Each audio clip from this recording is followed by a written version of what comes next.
Okay guys, ito na po ang part 2 ng aking bahay.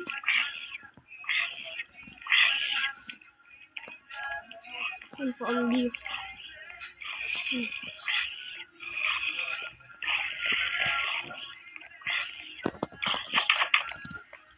So yun din po ang view sa mga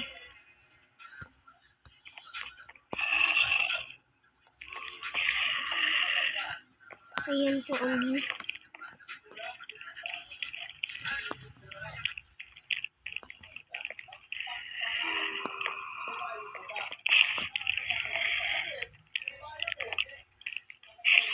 Ito po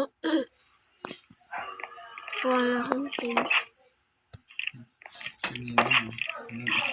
Kasi Ate Vilma, tanda ka talaga. Tapos po Ito na yung mamamamahan. ang bini po sa labas. Sa amin sa Pagkawayanan, sa Swagon, may sinining. Kaya si Ate Vilma, awan ni Nunoy.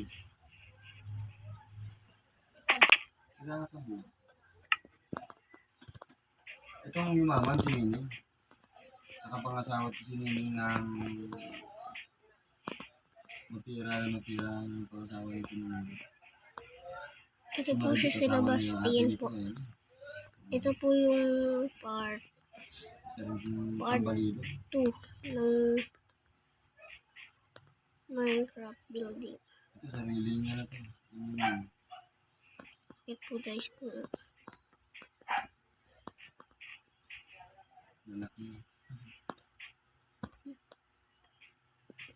Ito nangyari nito sa Ate Vilma. Oh. Ito si Maribik ko. Yung ate niya nakakulay Ayan dilaw. po. Nakakulay dilaw dyan. Na anak na nila rin ito.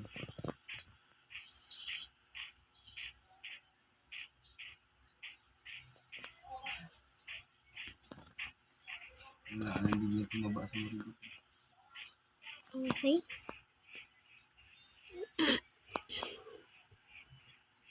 Papakita ko lang po sa inyo sa susunod yung party. Part 3. Ito yung pinuntahan namin yun. Nakabili na kayo Cropec? Hindi pa. Tama na, busog na ako. Ikaw. Itong part 3 po. Ay, Part 3. tatay ni Part Nining. 3. Sa part 3 po makikita nyo po may mga gamit na po dyan. And guys, that's for all. Okay. Uy, this is the view. Walang hype dito. Bye bye. Yeah.